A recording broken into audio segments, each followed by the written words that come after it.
Estudamos o Egito há 200 anos. Escavamos, traduzimos, catalogamos. Temos museus cheios dos seus objetos, livros cheios das suas histórias, documentários cheios das suas maravilhas. E ainda assim, não conseguimos explicar como fizeram as pirâmides. Não conseguimos explicar a erosão na esfinge. Não conseguimos explicar as caixas de granito de 70 toneladas. Não conseguimos explicar por que nunca encontraram uma múmia nas pirâmides de Gizé. E não conseguimos explicar por que os próprios egípcios escreveram que havia governantes antes deles. Por 13.000 anos. O Egito que nos ensinaram é a resposta fácil. Este documentário é a pergunta difícil. Vem conosco. Porque o Egito que vais ver aqui não está nos livros de história. Está na pedra, na rocha, nos textos que os escribas egípcios escreveram e que a academia moderna prefere ignorar. Debaixo das areias do Egito, há um labirinto. Túneis escavados na rocha sólida. Mais de 400 metros de comprimento. Escuros, silenciosos, frios. E dentro desses túneis, há caixas. 24 caixas de granito. Cada uma pesa 70 toneladas. Só a tampa pesa 30. Para você ter uma ideia do que é 70 toneladas, é o peso de 10 elefantes africanos adultos, numa única caixa. Essas caixas foram cortadas com precisão de fração de milímetro. As superfícies internas são polidas como espelho. Os ângulos são perfeitamente em 90 graus. As tampas encaixam com tanta precisão que você não consegue passar nenhuma folha de papel entre elas e o corpo da caixa. A explicação oficial eram sarcófagos para touros sagrados, mas há um problema enorme com essa explicação. A maioria estava vazia quando foi encontrada. Não havia restos de touros, não havia ossos, não havia absolutamente nada dentro. E a tecnologia necessária para criar essas caixas com essa precisão não deveria existir no Egito Antigo. Simplesmente não deveria. Mas há algo ainda mais perturbador do que as próprias caixas. Os egípcios deixaram registrado quem as fez. Está nos textos sagrados, gravado na pedra, escrito no papiro. E o que eles escreveram contradiz completamente tudo que a história oficial nos conta sobre o Egito. Porque antes dos faraós, muito antes, havia outros. Outros que governaram esse território por mais de 13.000 anos. Quem eram esses seres?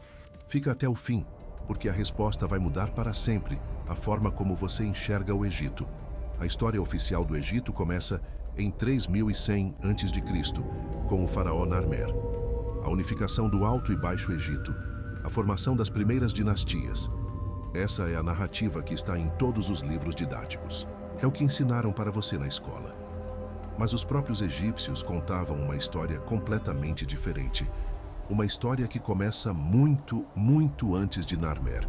E temos a prova disso em 2 documentos extraordinários que os arqueólogos modernos preferem tratar como mito, mesmo quando os egípcios claramente os tratavam como história. O primeiro documento, a Pedra de Palermo. É um fragmento de basalto negro. Faz parte de uma estela maior, uma placa de pedra monumental, que listava todos os reis do Egito desde o começo dos tempos. Essa pedra data da 5ª dinastia egípcia, por volta de 2400 a.C. Está exposta hoje no Museu Arqueológico de Palermo, na Itália, daí o nome. A pedra lista faraós históricos que conhecemos, mas antes deles, ela lista outra coisa completamente diferente. Governantes pré-dinásticos. Primeiro, os Neteru, que são os deuses. Ptah, Ra, Shu, Geb, Osíris, Sete, Horus. A pedra lista os reinados desses seres divinos, cada um governando por centenas ou até milhares de anos. Depois dos deuses, vem outro grupo, os Shemsu-Hor, seguidores de Horus. Eles não eram deuses, mas também não eram humanos comuns. Eram algo entre. O segundo documento, o Papiro de Turim. Esse é ainda mais detalhado e mais perturbador. O Papiro de Turim foi escrito durante o reinado de Ramsés II, por volta de 1250 a.C. É uma lista completa de todos os governantes do Egito, desde a criação do mundo até aquele momento. O papiro está danificado e fragmentado, mas o que sobreviveu é extraordinário. Ele divide a história egípcia em eras claramente definidas. Primeiro, a Era dos Deuses, os Neteru governando diretamente. Depois, a Era dos Shemsu-Hor. E o papiro de Turim dá um número específico para o reinado dos Shemsu-Hor. 13.420 anos. 13.420 anos. Antes de Narmer, antes das pirâmides, antes de tudo o que conhecemos como civilização egípcia. Agora, eu preciso que você pense criticamente sobre isso por um momento. Os escribas egípcios eram alguns dos profissionais mais meticulosos da história antiga. Eles registravam tudo com precisão obsessiva. Os registros de grãos, os impostos, as batalhas, os nascimentos e mortes reais, tudo documentado com rigor extraordinário. Esses mesmos escribas escreveram 13.420 anos de governantes anteriores. Por que inventariam um número tão específico? 13.420 anos não é um número redondo, não é simbólico. É exatamente o tipo de número que você anota quando está registrando fatos reais. A academia moderna diz, é mito, é simbólico. Os egípcios estavam sendo poéticos, mas os egípcios sabiam distinguir entre mito e história. Tinham palavras e formatos diferentes para cada coisa. O papiro de Turim é uma lista de reis. Não é um texto religioso. Não é uma alegoria. É história. Pelo menos é o que os escribas egípcios acreditavam estar registrando. Então a pergunta que a academia evita fazer é: e se eles estivessem certos? Vamos entender quem eram os Shemsu-Hor, porque isso é crucial para o que vem depois. Os textos egípcios são claros em uma coisa. Os Shemsu-Hor não eram os Neteru, os deuses. Os deuses vieram primeiro. Governaram o Egito diretamente. Depois, vieram os Shemsu-Hor, como uma segunda camada, intermediários entre o divino e o humano. Seguidores de Horus é a tradução literal. Mas o título tem implicações mais profundas do que simplesmente seguidor.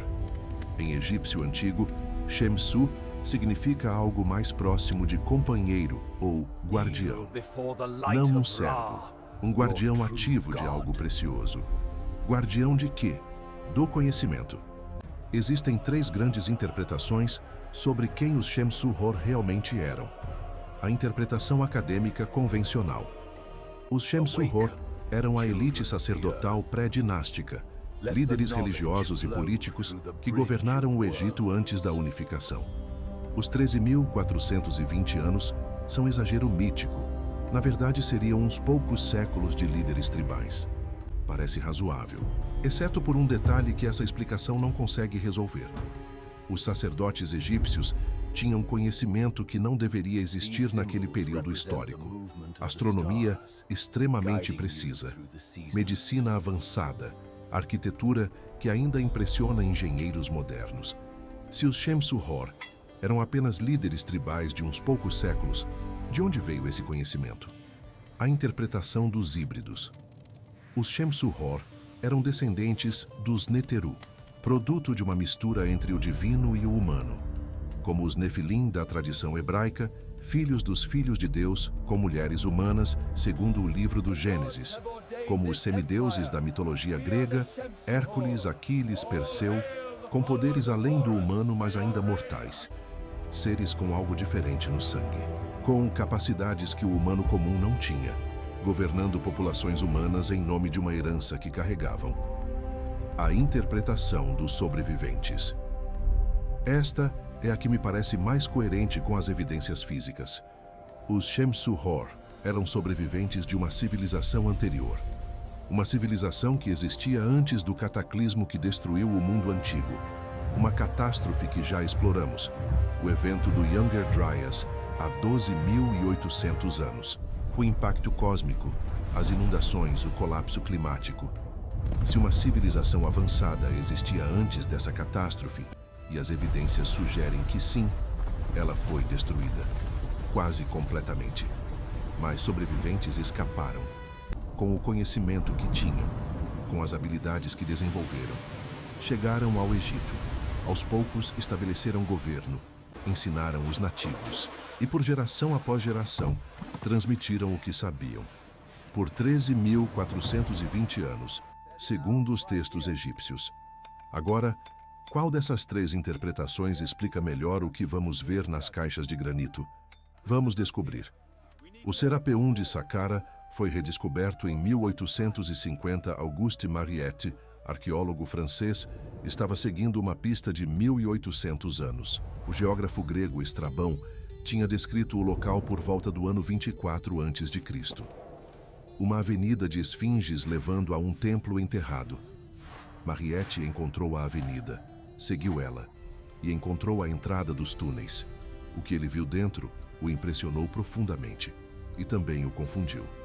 Túneis enormes escavados na rocha calcária, nichos laterais do tamanho de salas grandes, e em cada nicho, uma caixa colossal de granito. Mariette, baseado na tradição egípcia dos touros apis, touros sagrados que eram mumificados e enterrados com honras de faraó, concluiu que essas eram as câmaras funerárias dos touros. E essa explicação se tornou canônica.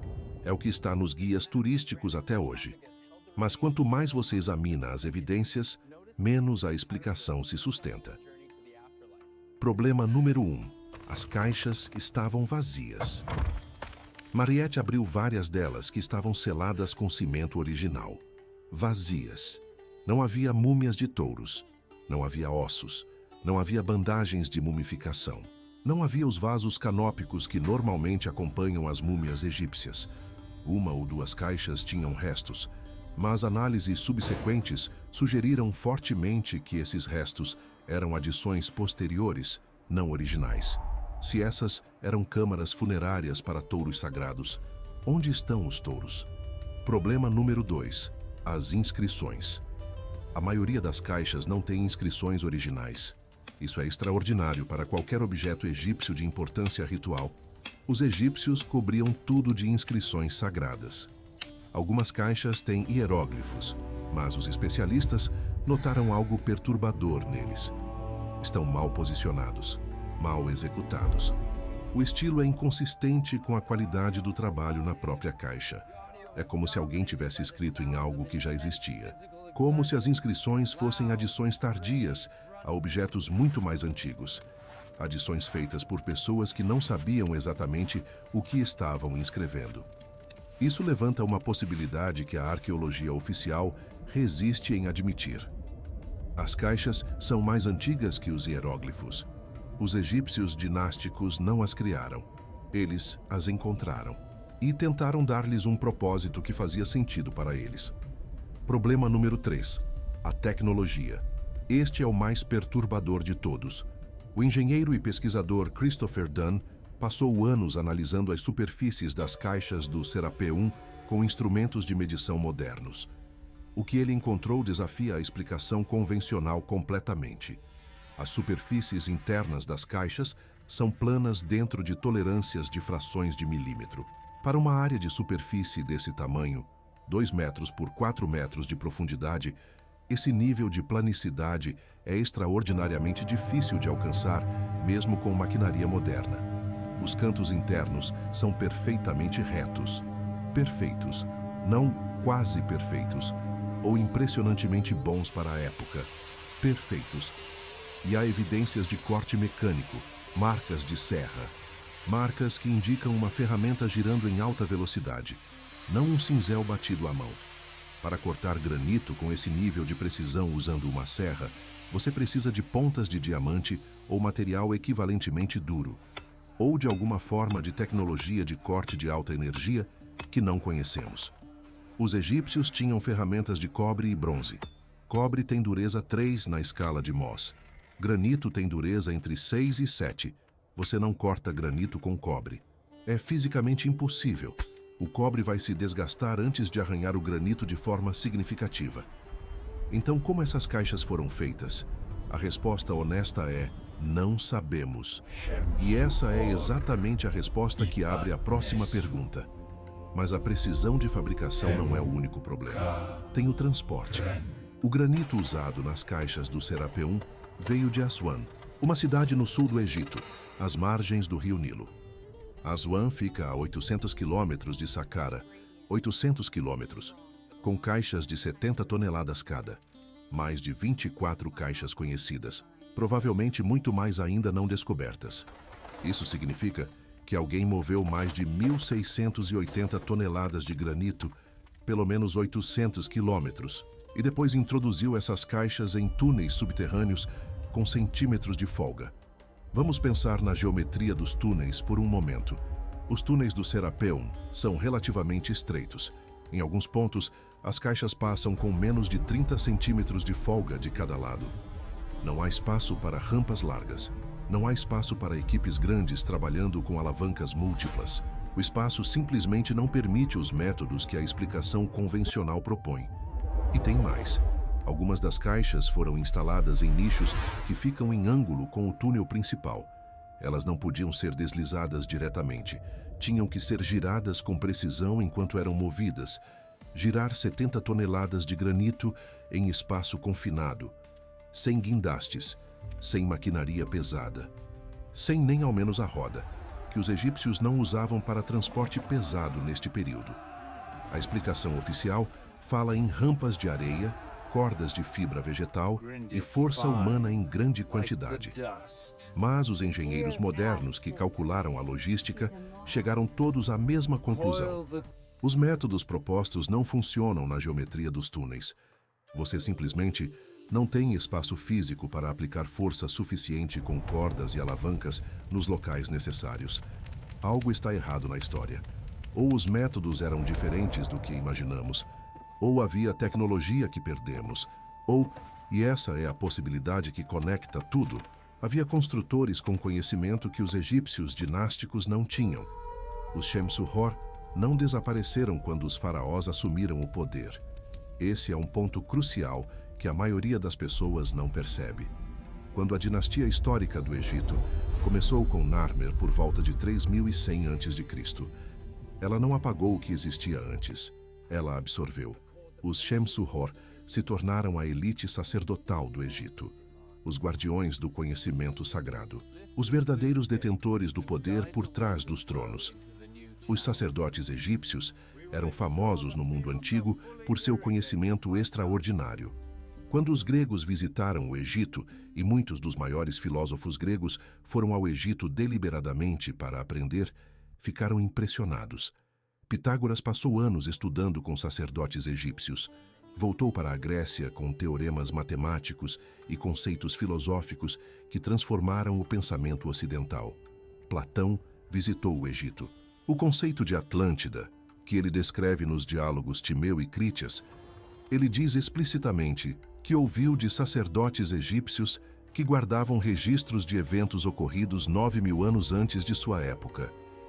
Heródoto, o pai da história, visitou o Egito e ficou maravilhado com o que os sacerdotes sabiam. Todos eles relataram a mesma coisa.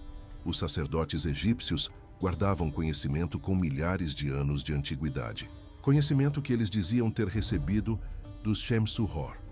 E os templos egípcios tinham um sistema de iniciação elaborado. Havia níveis. Cada nível revelava mais do conhecimento guardado. Os iniciados comuns recebiam o conhecimento externo, os mitos, os rituais, as cerimônias públicas. Os iniciados avançados recebiam o conhecimento interno, a matemática sagrada, a astronomia avançada, a compreensão das forças naturais. E no topo, os mistérios de Osíris, o conhecimento mais profundo, mais antigo, mais cuidadosamente guardado. Conhecimento que eles diziam vir diretamente dos fundadores, dos Shamsu-Hor. Agora compara isso com o que acontecia na Suméria, do outro lado do mundo. Na Suméria, os textos falam dos Anunnaki, aqueles que do céu desceram. Seres divinos que estabeleceram as primeiras cidades, ensinaram os humanos e depois se retiraram. Mas antes de se retirarem, deixaram intermediários. Sacerdotes reis com linhagem especial, guardiões do conhecimento divino. No Egito, Shamsu-Hor. Na Suméria, sacerdotes dos Anunnaki. O mesmo padrão. Continentes diferentes. Culturas sem contato direto conhecido. Como isso é possível? A menos que a fonte fosse a mesma. Há 12.800 anos, algo terrível aconteceu com a Terra. Chamamos de evento do Younger Dryas. Já exploramos esse evento em detalhes em outra semana. Um ou mais fragmentos cósmicos atingiram a Terra. Incêndios massivos varreram continentes. Temperaturas despencaram em décadas. Glaciares avançaram. Os oceanos subiram mais de 100 metros. Espécies inteiras foram extintas. Populações humanas decimadas. O que existia antes foi destruído, quase completamente, mas não completamente. Sobreviventes escaparam, levando o que podiam, o conhecimento que tinham, as habilidades que desenvolveram, e foram para diferentes partes do mundo. No Egito, chegaram como os Shemsu-Hor. Na Suméria, chegaram como os instrutores dos Anunnaki. Na Irlanda, chegaram como os Tuatha Dé Danann, os povos da deusa Danu, que, segundo os mitos irlandeses, vieram de ilhas no norte que afundaram. Nas Américas, chegaram como o Viracocha nos Andes, como o Quetzalcóatl no México, como figuras de pele clara e barba que ensinaram civilização onde antes havia apenas tribos. Nomes diferentes em culturas que nunca tiveram contato entre si, mas descrições surpreendentemente similares. E todos aparecem logo após o Younger Dryas. Todos trazem conhecimento avançado de forma aparentemente repentina. Todos constroem monumentos impossíveis. E todos, eventualmente, desaparecem ou se transformam em figuras míticas nas tradições que deixaram para trás. Göbekli Tepe, na Turquia, o complexo monumental de 12.000 anos, é talvez o exemplo mais famoso. Construído por caçadores-coletores, segundo a explicação convencional. Caçadores-coletores que, de repente, sem fase de transição aparente, souberam organizar milhares de trabalhadores, cortar pedras de 20 toneladas, criar esculturas de animais com detalhes extraordinários e construir um complexo arquitetônico elaborado. E depois, deliberadamente o enterraram. Cobriram com terra de propósito, como se quisessem preservar ou esconder. O Serapeum pode ser a versão egípcia do mesmo fenômeno, construído pelos sobreviventes, os Shemsu-Hor, para um propósito que entendemos parcialmente ou não entendemos de forma alguma, e depois encontrado pelos egípcios dinásticos, que fizeram o que os humanos sempre fazem quando encontram algo que não compreendem. Deram um nome, um uso, uma explicação que cabia no seu mundo. Touros sagrados.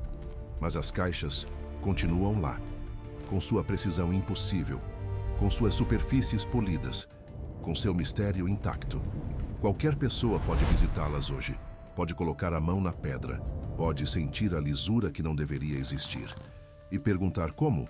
Voltemos à pergunta com que começamos. Se os egípcios dinásticos não fizeram as caixas de granito, quem fez? E os próprios egípcios sabiam a resposta? A resposta para a segunda pergunta é sim, eles sabiam. Chamavam de Shemsu-Hor. Registraram seus reinados, escreveram seus nomes no papiro de Turim. Gravaram a história na pedra de Palermo. 13.420 anos de governantes, com conhecimento que os faraós não tinham. Os faraós herdaram o Egito dos Shemsu-Hor. Herdaram os templos, as estruturas, o sistema de escrita, o conhecimento preservado pelos sacerdotes, e herdaram as caixas de granito, sem saber exatamente para que serviam originalmente. Então, fizeram o que qualquer civilização faz quando herda algo que não compreende completamente. Deram um propósito novo, touros sagrados, que fazia sentido para eles, que encaixava na sua visão religiosa do mundo. Mas o propósito original, perdido. O conhecimento que os Shemsu-Hor tinham para construir essas caixas, perdido. A tecnologia que permitia mover 70 toneladas por túneis estreitos, perdida ou escondida. Porque no próximo episódio, vou mostrar que pode não estar completamente perdida. As pirâmides de Gizé, os monumentos mais famosos do mundo, podem ainda estar funcionando. Podem ainda estar fazendo o que foram construídas para fazer. Não como túmulos, como máquinas. Em 2018, cientistas publicaram um estudo confirmando que a Grande Pirâmide concentra energia eletromagnética em suas câmaras internas. Ela funciona como uma antena, e ninguém na arqueologia convencional quer falar sobre isso. O padrão do Shem-Su-Hor não é único do Egito. Na Suméria, os textos falam dos Anunnaki, aqueles que do céu desceram, governantes divinos que estabeleceram as primeiras cidades, ensinaram os humanos. Depois, retiraram-se, mas deixaram intermediários, sacerdotes reis com linhagem especial. O mesmo padrão, em todo o mundo, ao mesmo tempo. Depois do Younger Dryas, como se a mesma civilização tivesse enviado sobreviventes para todos os cantos do mundo, para reconstruir, para preservar, para ensinar. No Egito, chamaram-lhes Shem-Su-Hor, e eles fizeram as caixas de granito. Mas as caixas são só o começo. As pirâmides são a prova maior. Nunca encontraram uma múmia nas pirâmides de Gizé. Isso não é teoria alternativa. Não é especulação. É fato arqueológico documentado. Em mais de 200 anos de escavação e estudo intensivo das 3 pirâmides de Gizé, a Grande Pirâmide, a Pirâmide de Khefren e a Pirâmide de Miquerinos, nunca foi encontrada uma única múmia real. Não encontraram inscrições funerárias dentro da Grande Pirâmide. Os textos das pirâmides, as orações e fórmulas mágicas que aparecem em todas as outras pirâmides egípcias, simplesmente não existem na Grande Pirâmide. Ela é praticamente sem inscrições no interior. Não encontraram os vasos canópicos que guardam os órgãos mumificados. Não encontraram os amuletos protetores. Não encontraram as estatuetas Ushabti que deveriam acompanhar o morto. Não encontraram os tesouros que os egípcios enterravam com seus reis. A Grande Pirâmide não tem nenhuma das características que definem um túmulo egípcio. E em 2018, físicos de 2 universidades europeias publicaram um estudo científico revisado por pares que confirmou algo extraordinário. A Grande Pirâmide concentra energia eletromagnética em suas câmaras internas. Ela funciona como uma antena, como um ressonador de energia. Isso não saiu em blog de conspiração. Saiu em revista científica, com método cálculos e peer review. Então a pergunta é simples e direta. Por que alguém construiria um túmulo que funciona como antena de energia? A resposta que a arqueologia convencional evita dar é a mais óbvia. Porque nunca foi um túmulo. Fica até o fim, porque vamos desmontar a maior suposição da arqueologia moderna. Bloco por bloco, câmara por câmara. Vamos analisar a Grande Pirâmide como engenheiros, não como turistas encantados com o tamanho. Se você projetasse um túmulo para o homem mais poderoso do mundo, como ele seria? Acessível, com câmaras decoradas com o nome e as conquistas do morto, com espaço para todos os objetos que ele levaria para a eternidade, com corredores que os sacerdotes pudessem usar nos rituais. A Grande Pirâmide é o oposto disso em quase todos os aspectos. Vamos examinar cada elemento interno, começando de baixo para cima. A câmara subterrânea. Fica escavada diretamente na rocha abaixo da pirâmide. Está aparentemente inacabada. As paredes são brutas, sem revestimento, sem acabamento. A explicação convencional foi o plano original de Quéops e foi abandonado. Ele mudou de ideia e decidiu construir as câmaras mais acima. Mas faraós não mudavam de ideia no meio da construção de seus túmulos. O projeto era planejado com anos de antecedência.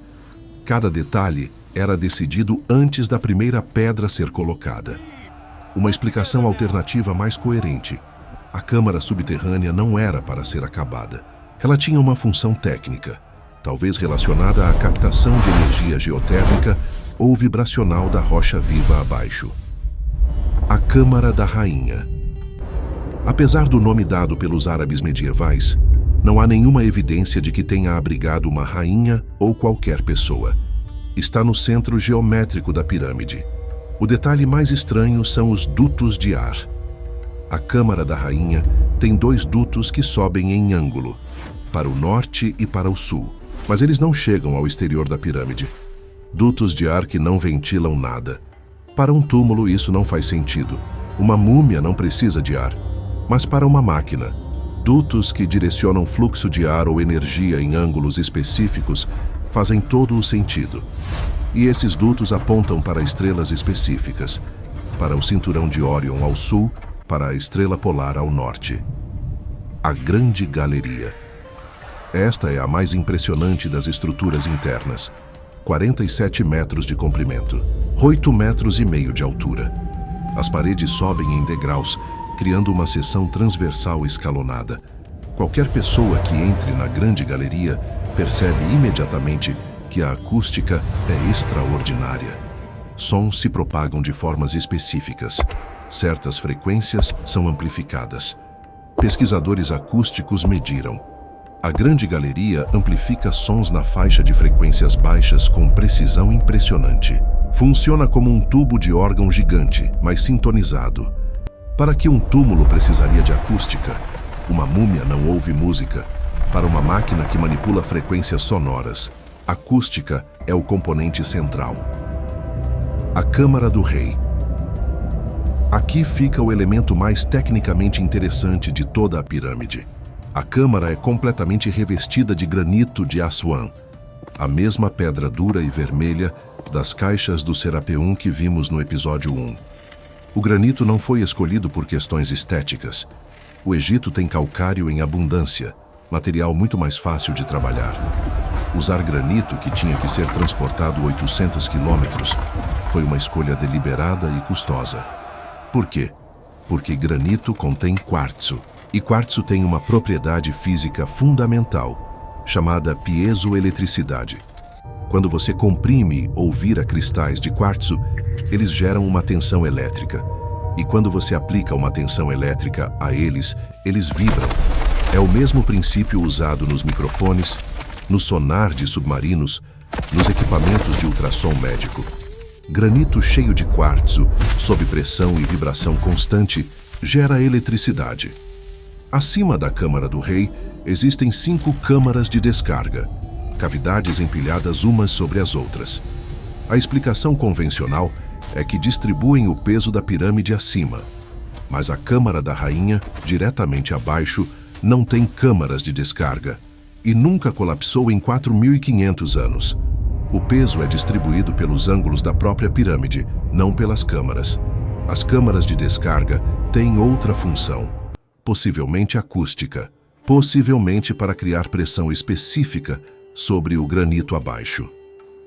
O sarcófago. Uma caixa de granito na Câmara do Rei, sem tampa. A tampa nunca foi encontrada, sem inscrições, sem múmia, sem evidência de uso funerário, e maior do que a entrada da câmara. Isso significa que foi colocado ali durante a construção, não depois. Foi parte do projeto original. Se era um sarcófago, por que não há onde colocar a tampa? Por que não há inscrições com o nome do faraó que supostamente seria enterrado ali? A estrutura completa da Grande Pirâmide, do subterrâneo ao topo, faz sentido como máquina. Não faz sentido como túmulo. Em 2018, 2 grupos de pesquisadores publicaram um estudo no Journal of Applied Physics. Não é uma revista marginal. O Journal of Applied Physics é uma das publicações científicas mais respeitadas do mundo na área de física aplicada. Os pesquisadores eram da Universidade ITMO, em São Petersburgo, Rússia, e do Laserzentrum Hannover, na Alemanha. O título do estudo: Investigation of the Great Pyramid of Giza as a Resonator of Electromagnetic Energy. Eles criaram um modelo computacional preciso da Grande Pirâmide, geometria, materiais, proporções, e simularam como ondas eletromagnéticas interagem com essa estrutura. O que descobriram foi surpreendente. Quando ondas eletromagnéticas na faixa de comprimento de onda entre 200 e 600 metros interagem com a pirâmide, a estrutura as concentra em 2 lugares específicos: as câmaras internas, especificamente a Câmara do Rei e a Câmara da Rainha, e a base, a fundação da pirâmide. A intensidade do campo eletromagnético nessas regiões é significativamente maior do que seria sem a estrutura piramidal. Em linguagem simples, a pirâmide pega a energia eletromagnética do ambiente e a foca em pontos específicos do seu interior. Funciona como uma antena. como um ressonador. Os pesquisadores foram cuidadosos em suas conclusões. Disseram explicitamente que não estavam afirmando que a pirâmide foi intencionalmente projetada para essa função. Apenas descreviam o que observaram fisicamente. Mas o que observaram é real e verificável. Agora combine isso com os estudos acústicos independentes.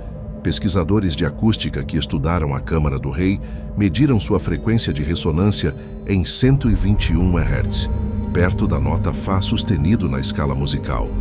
O sarcófago de granito ressoa em 117 Hz, ligeiramente diferente.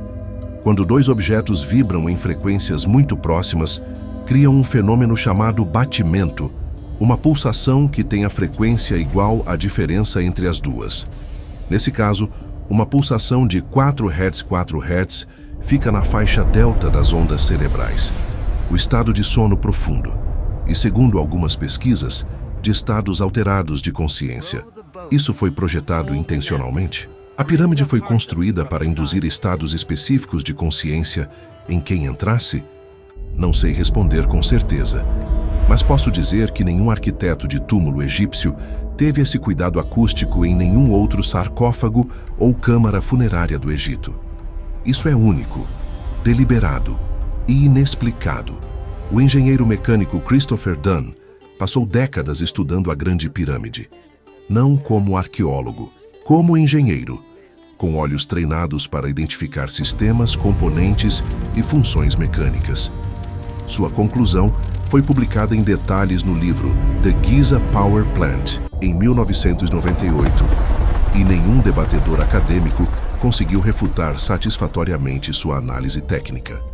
A hipótese de Dunn: a Grande Pirâmide era uma usina de energia acústica e eletromagnética. Veja como o sistema funcionaria, componente por componente. Passo 1. A fonte de vibração. A Grande Pirâmide está construída sobre um planalto de calcário. Abaixo desse planalto existem aquíferos, bolsões de água subterrânea que fluem e se movem continuamente.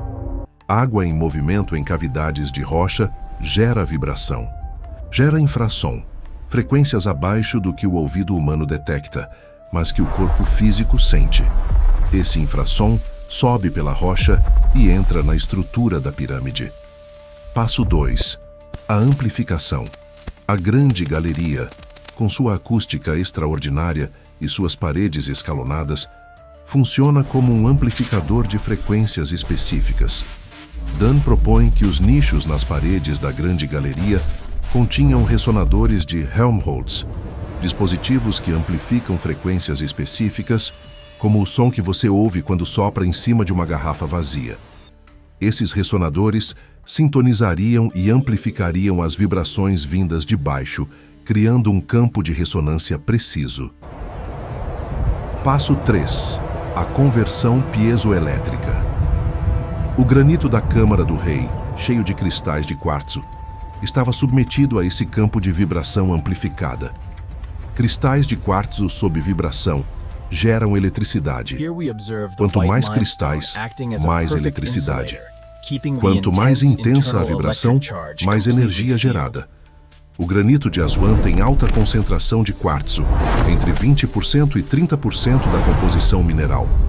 Foi escolhido deliberadamente por essa propriedade, não apenas pela durabilidade. Passo 4. A transmissão. A Grande Pirâmide originalmente tinha revestimento externo completo de calcário de Tura, um calcário branco e extremamente polido, tão polido que brilhava ao sol como metal. Calcário é um bom isolante elétrico. A pirâmide com seu revestimento seria como um capacitor gigante, gerando e armazenando carga elétrica na estrutura de granito condutivo por dentro, isolada pelo calcário por fora. O Pyramidion, a pedra do topo, hoje desaparecida, pode ter sido de elétron, uma liga natural de ouro e prata que é excelente condutor, um terminal de saída da energia gerada.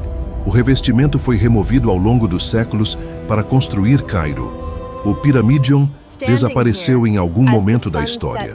A usina foi desmontada, peça por peça, por pessoas que não sabiam o que estavam fazendo. O que sobrou é o esqueleto do sistema. Mas mesmo o esqueleto ainda concentra energia eletromagnética, como o estudo de 2018 confirmou. Louco? Talvez. Mas explica a estrutura interna da pirâmide melhor do que túmulo elaborado para um faraó que nunca foi encontrado ali. Se a grande pirâmide era uma máquina, havia um manual. Alguém sabia como construí-la, sabia como operá-la, sabia para que servia. Onde está esse conhecimento? Para responder isso, precisamos falar de Thoth. No panteão egípcio, Thoth é único, diferente de todos os outros deuses. Ra era o deus do sol. Osíris era o deus dos mortos. Horus era o deus do céu. Ísis era a deusa da magia. Todos tinham domínios específicos do mundo natural ou sobrenatural. Thoth era o deus do conhecimento em si, como conceito absoluto. Thoth inventou a escrita hieroglífica, pelo menos é o que os textos egípcios dizem. Ele criou o sistema pelo qual o conhecimento poderia ser registrado e preservado. Thoth inventou a matemática, a geometria, a astronomia, a medicina. Thoth era o escriba dos deuses, o que significa que ele registrava tudo. Em qualquer reunião divina, Thoth estava presente, documentando. Os gregos, quando encontraram Thoth, o identificaram imediatamente com Hermes, seu próprio deus do conhecimento e da comunicação. O chamaram de Hermes Trismegisto, Hermes 3 vezes grande.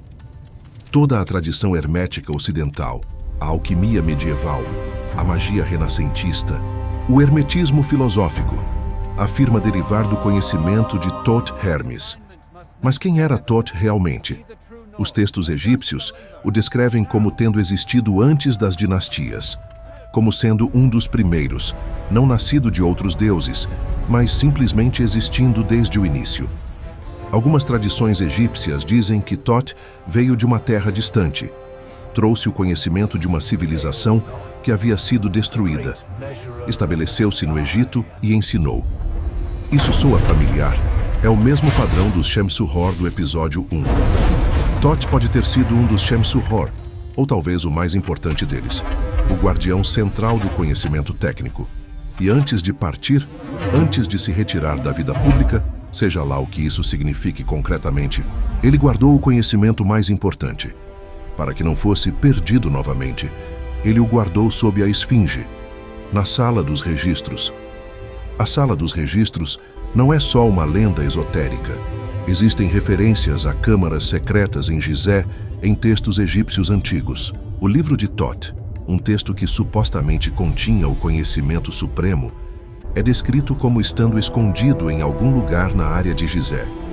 A tradição árabe medieval, que precedeu a arqueologia moderna, fala consistentemente de câmaras e tesouros abaixo das pirâmides e da esfinge. E Edgar Cayce, o profeta adormecido americano, que fez centenas de leituras psíquicas documentadas nas décadas de 1930 e 1940, descreveu especificamente uma câmara sob as patas dianteiras da esfinge, contendo registros da Atlântida, contendo o verdadeiro histórico da origem da humanidade. Cayce fez essa declaração décadas antes de qualquer tecnologia de escaneamento existir para verificar. Em 1991, pesquisadores usaram equipamentos sísmicos ao redor da esfinge. Robert Schoch, geólogo de Yale, e Thomas Dobeke, geofísico, conduziram o estudo. Encontraram anomalias claramente definidas abaixo da esfinge. Uma cavidade retangular sob as patas dianteiras, com dimensões de aproximadamente 12 metros por 9 metros. Não natural, com bordas definidas, uma câmara. Em 1996, a Universidade do Estado da Flórida conduziu um estudo independente usando tecnologia diferente. Também encontrou cavidades, câmaras, túneis. O governo egípcio, que controlava o acesso a Gizé, ficou muito interessado nessas descobertas. E então fechou tudo. Zahi Hawass, o secretário-geral do Supremo Conselho de Antiguidades do Egito por muitos anos, assumiu o controle total das pesquisas em Gizé.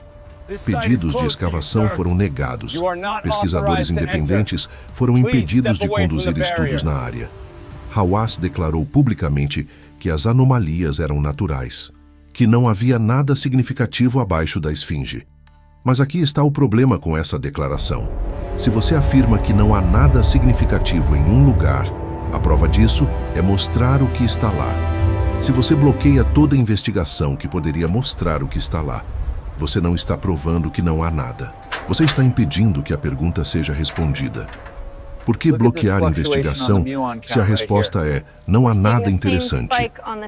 Essa é a pergunta que nenhum jornalista mainstream fez diretamente a Hawass. E é a pergunta que permanece.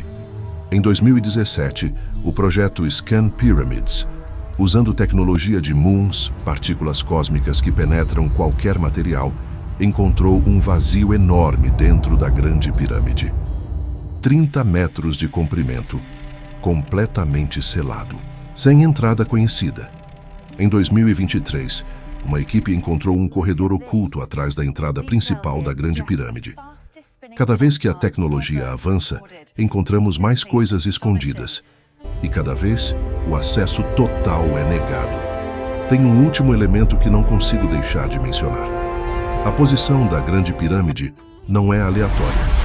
Se você dividir a superfície terrestre em quadrantes, separando a massa continental de terra do oceano, o centro geométrico dessas massas terrestres fica exatamente em Gizé. A probabilidade de isso ser acidente é astronomicamente pequena. A latitude da Grande Pirâmide é 29.9792458 graus norte. A velocidade da luz no vácuo é 299.792.458 metros por segundo. São os mesmos dígitos, reorganizados, mas os mesmos. Isso pode ser coincidência? Talvez. Mas se for coincidência, é de uma ordem que deveria nos fazer pausar. Os alinhamentos astronômicos da pirâmide são extraordinariamente precisos. Ela está alinhada ao norte verdadeiro com erro de apenas 3/60 de um grau, mais preciso do que o Observatório de Greenwich, construído com tecnologia moderna do século XVII. Os dutos da Câmara do Rei apontam para Órion ao sul e para a Estrela Polar ao norte, mas calculados para as posições dessas estrelas há 10.500 anos, não hoje. Não hoje, há 10.500 anos.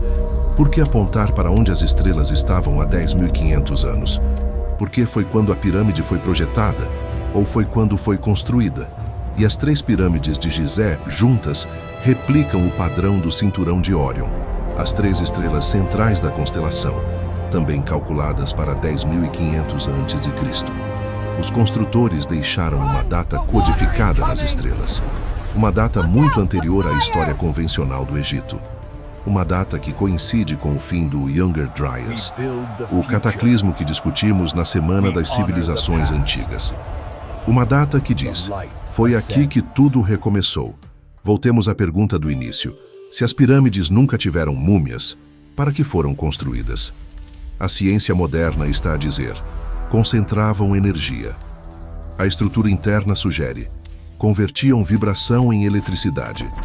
A acústica confirma, foram projetadas para manipular frequências. A posição e os alinhamentos mostram, foram construídas por alguém que conhecia a terra e o céu, com precisão que não deveria existir naquela época. E onde está o manual? Possivelmente sob a esfinge. Em câmaras que detectamos em 1996 com instrumentos científicos e que nunca pudemos abrir. Pode ser que não haja nada lá. Pode ser que as câmaras estejam vazias ou contenham apenas rocha natural. Mas a outra possibilidade existe. E enquanto o acesso for negado, a possibilidade permanece em aberto. Thoth e os segredos enterrados se existe. E os escaneamentos de 1996 sugerem que sim. O que há lá dentro? Segundo as tradições egípcias e herméticas, os registros da origem. A verdadeira história de como os humanos chegaram à Terra. Quem foram os Neteru? O que fizeram? O conhecimento técnico. Como construir as pirâmides. Como gerar energia. Medicina avançada. Astronomia precisa. O mesmo conhecimento que os sacerdotes do Egito preservavam, em versão completa. As profecias, ciclos cósmicos, o que vem a seguir. Thoth supostamente conhecia o passado e o futuro porque entendia os ciclos astronômicos. O livro de Thoth, o texto supremo, que, segundo as lendas, contém poder sobre a realidade, que dá a compreensão dos princípios fundamentais do universo. Lenda? Provavelmente sim, na sua forma literal. Mas uma lenda não surge do nada, e as câmaras detectadas em 1996 são reais. Se há câmaras, e há, o que é que estão a guardar? E por que é que ninguém pode entrar? Talvez a resposta esteja na estrutura mais visível de Gizé, que afinal não é o que parece. Olha para a esfinge, não para o rosto, para o corpo. Vê essas marcas na pedra, essas ranhuras verticais que descem pelo corpo como se alguém tivesse derramado água durante séculos. Essa erosão não foi feita por areia e vento. Se fosse areia e vento, as marcas seriam horizontais. Teriam um padrão de esfoliação, camadas removidas gradualmente pelo atrito. As marcas na esfinge são verticais, onduladas, profundas, características de um único agente: água, muita água, durante muito tempo. O problema é que o Egito não tem chuvas fortes há pelo menos 7.000 anos. Quando o Saara era verde, entre 10.000 e 5.000 a.C., havia precipitação suficiente para causar essa erosão. Depois o clima mudou, o deserto avançou, e chuvas fortes deixaram de existir na região. Se a erosão é de água, a esfinge foi esculpida quando o Egito ainda tinha chuvas fortes. Isso coloca a esfinge no mínimo em 5.000 a.C., provavelmente antes de 7.000 a.C., possivelmente antes de 10.000 a.C., 2.000, 3.000, 5.000 anos antes de Quefren, o faraó, ao qual a história oficial atribui a construção. Mas espera, tem mais. Olha agora para a cabeça. Ela é pequena demais para o corpo, completamente desproporcional. Essa desproporção não é erro artístico. Os egípcios não cometiam erros assim em monumentos dessa escala. A cabeça não é a original. Alguém reesculpiu a cabeça de um monumento muito mais antigo. Apagou o que estava lá. Pôs outra coisa. O que estava lá antes? Por que apagaram? E por que em 2024, com toda a tecnologia que temos, ainda não temos autorização para escavar sob as patas dianteiras da esfinge, onde em 1996 detectaram câmaras? Em 1990, um geólogo tomou uma decisão que mudaria o debate sobre o Egito Antigo. Robert Schoch, doutor em geologia pela Universidade de Yale, uma das mais respeitadas do mundo, decidiu examinar a esfinge não como arqueólogo, mas como geólogo. Não lhe interessava quem a construiu segundo os textos históricos. Interessava-lhe o que a rocha dizia, e a rocha não mente. Schoch passou semanas examinando metodicamente a erosão no corpo da esfinge e nas paredes do recinto escavado ao redor dela. O que ele observou era claro para qualquer geólogo treinado. A erosão no corpo da esfinge tem padrão hídrico causado por precipitação. As ranhuras verticais onduladas profundas, que descem pelo corpo como cortinas de pedra desgastada, são um padrão textbook de erosão por chuva intensa ao longo de um período prolongado. Compare isso com a erosão que você vê nas paredes laterais das pirâmides, que são aproximadamente da mesma época que a datação convencional da esfinge. Nas pirâmides, a erosão é horizontal, por esfoliação, pelo impacto de areia carregada pelo vento, completamente diferente. Dois monumentos na mesma região geográfica. Dois padrões de erosão completamente distintos. A diferença só tem uma explicação. A esfinge é muito mais antiga do que as pirâmides. Ela foi exposta a um clima que as pirâmides nunca conheceram. Schoch calculou quanto tempo seria necessário para produzir o nível de erosão que observou, usando dados climáticos históricos da região. A conclusão? A esfinge precisaria ter estado exposta a chuvas fortes por pelo menos 1.500 a 2.000 anos. E esse período de chuvas fortes terminou no Egito por volta de 5.000 a.C., ou mais provavelmente 7.000 a.C. Isso coloca a construção da esfinge entre 7.000 e 5.000 a.C., no mínimo. Possivelmente antes de 10.000 a.C., Schoch apresentou sua descoberta em 1991, na Conferência Anual da Geological Society of America. a principal sociedade de geólogos dos Estados Unidos. Os geólogos presentes examinaram a metodologia, examinaram os dados e, em sua maioria, concordaram. O padrão de erosão era consistente com erosão hídrica. A análise era geologicamente sólida, mas os egiptólogos tiveram uma reação completamente diferente. O Dr. Zahi Hawass, que seria por décadas a figura mais poderosa da arqueologia egípcia, atacou publicamente a teoria com uma linha de raciocínio que revela mais sobre o estado da arqueologia convencional do que sobre a teoria de Shor. Hawass disse essencialmente: a esfinge não pode ser mais antiga, porque não havia civilização avançada antes de 3100 a.C. Percebe o problema nesse argumento? Está dizendo: a evidência geológica está errada porque contradiz o que já acreditamos. Isso é o oposto do método científico. O método científico diz: se a evidência contradiz o que acreditamos, talvez o que acreditamos esteja errado. A rocha não leu os livros de arqueologia. Ela é o que é. Agora vamos falar sobre a cabeça, porque é onde a história fica ainda mais estranha. Qualquer pessoa que veja a esfinge em pessoa, ou até em fotografias com boa perspectiva, percebe imediatamente que algo está errado nas proporções. O corpo é enorme, robusto, poderoso. A cabeça é pequena demais, visivelmente menor do que deveria ser para o tamanho do corpo. Não é uma questão de gosto estético ou estilo artístico, é uma questão de proporção matemática. Os egípcios eram obsessivos com proporções. Tinham cânones artísticos rigorosos, que definiam exatamente como cada elemento do corpo humano ou animal deveria se relacionar com os outros.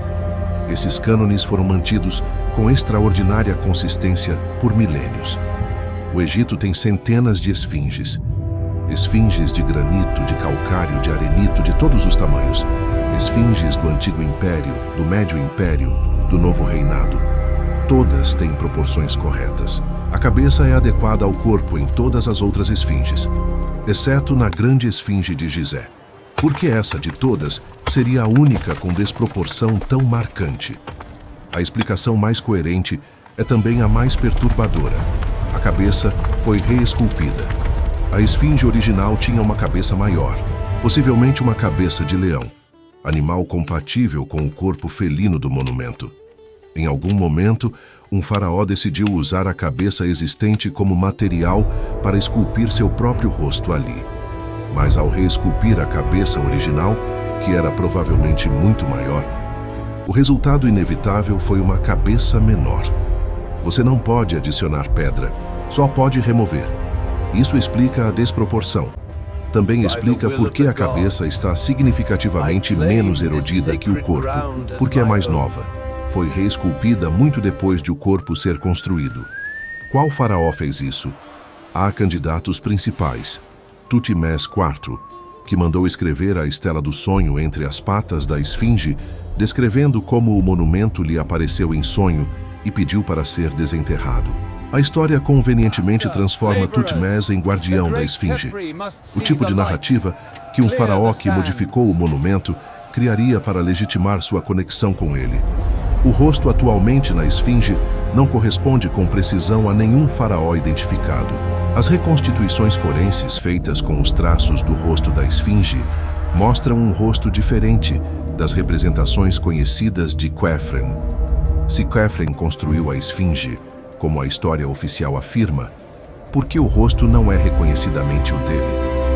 Porque a cabeça não é de Khafre, é de outro faraó em outro período, que reesculpiu o rosto de um monumento muito mais antigo. A esfinge olha para o leste, para o ponto exato onde o sol nasce no equinócio. Isso não é acidente, é uma escolha deliberada e precisa. Mas a orientação tem uma camada mais profunda que raramente é explicada. Existe um fenômeno astronômico chamado precessão dos equinócios.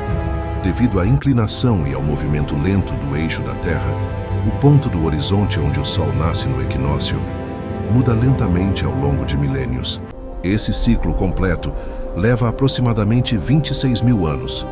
E associado a esse movimento, muda também qual constelação aparece no horizonte leste no momento exato do nascer do Sol no equinócio.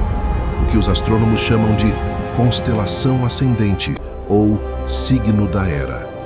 Hoje, a constelação que nasce no horizonte no equinócio da primavera é Peixes. Por isso vivemos na era de Peixes. Há 2000 anos era Áries. Há 4500 anos, na época de Catherine, era Touro. A Esfinge não é um touro. A Esfinge é um leão. A Era de Leão, o período em que a constelação de Leão nascia no horizonte no equinócio da primavera, foi entre aproximadamente 10.970 e 8.810 a.C.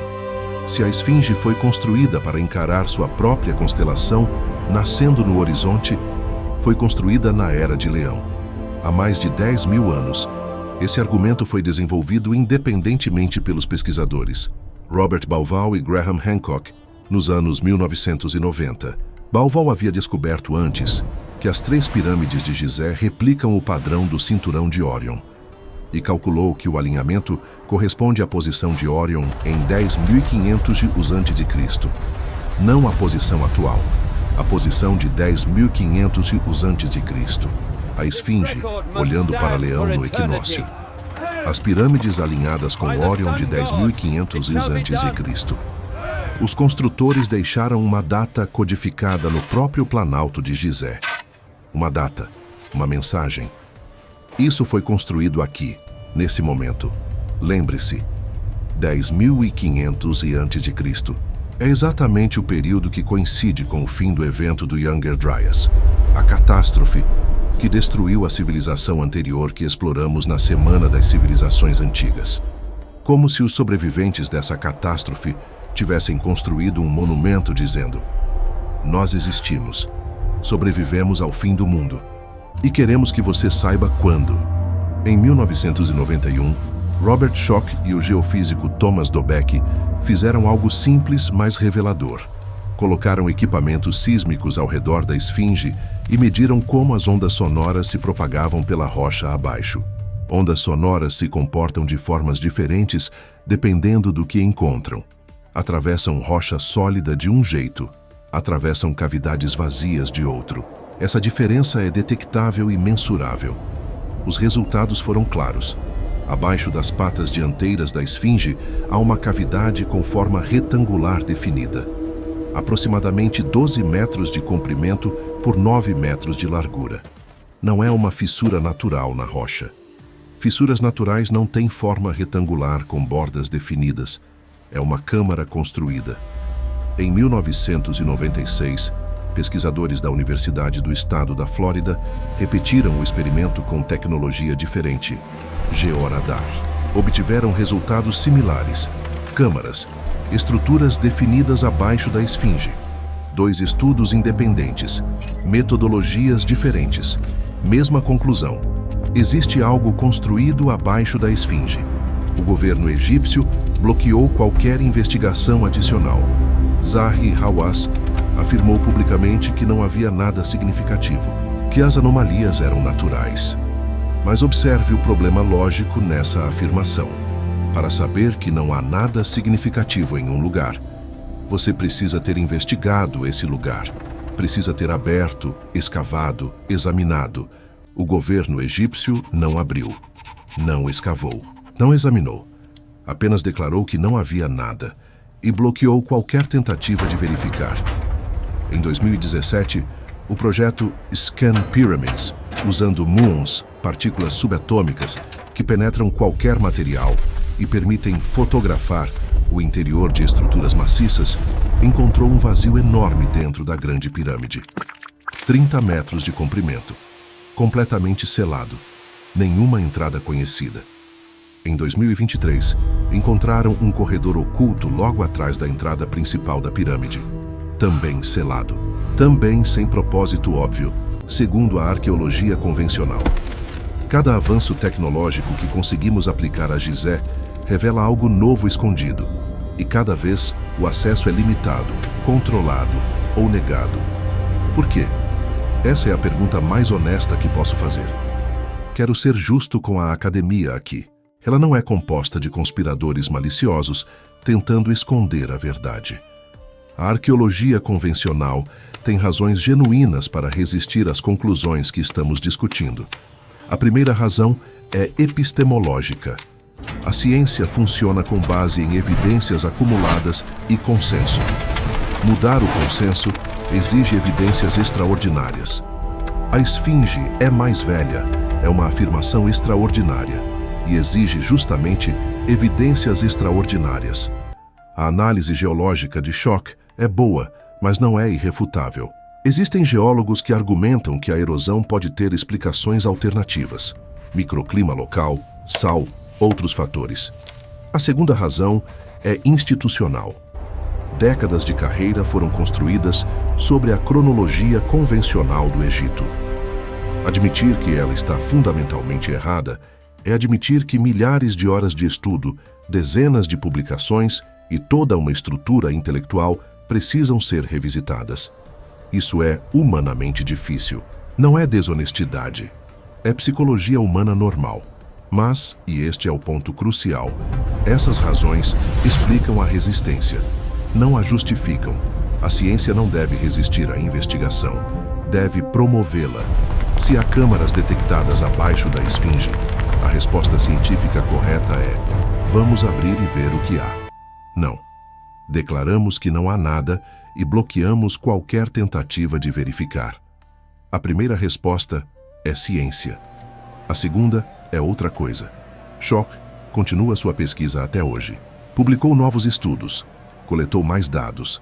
Sua posição não mudou e as evidências que ele apresenta continuam sem refutação geológica satisfatória. A erosão da esfinge é real. Qualquer pessoa pode ver com os próprios olhos. E o que ela diz é simples.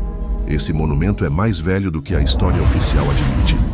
Se a esfinge tem mais de 10 mil anos, quem a construiu? Não foram os egípcios dinásticos. Eles mal existiam.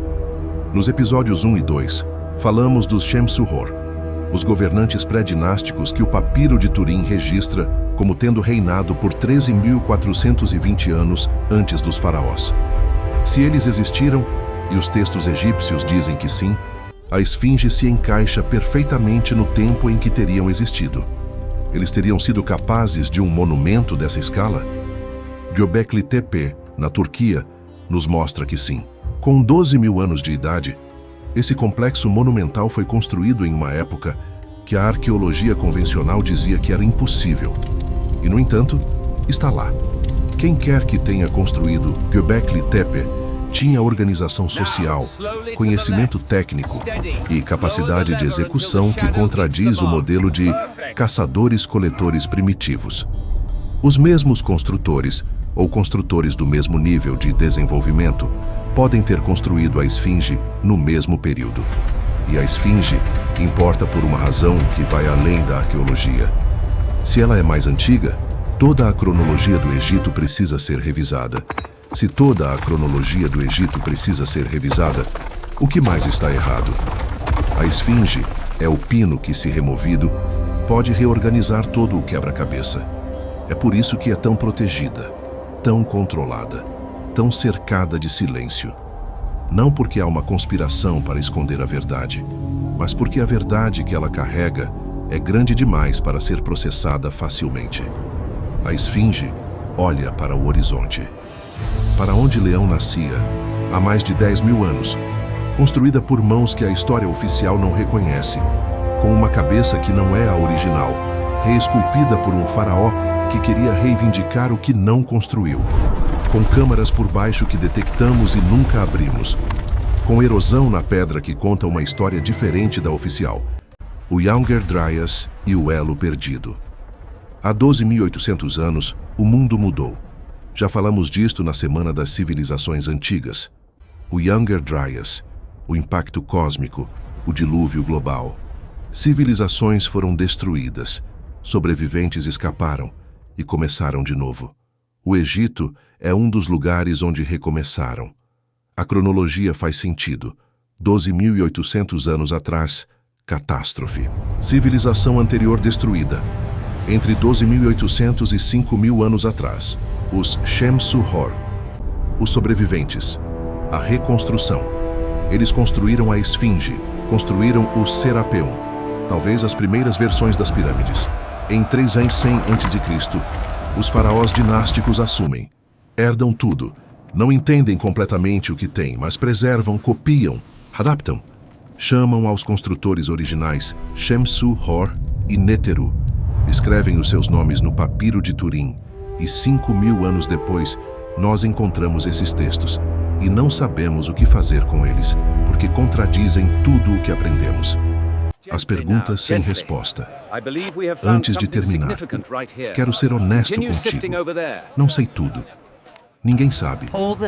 O que apresentei neste documentário são as evidências e as perguntas que essas evidências levantam. A geologia de Shor é sólida. A erosão hídrica é real. O estudo de 2018 sobre energia eletromagnética é publicado e revisado por pares. As câmaras detectadas em 1996 sob a Esfinge são reais. O papiro de Turim existe. Está no Museu de Turim.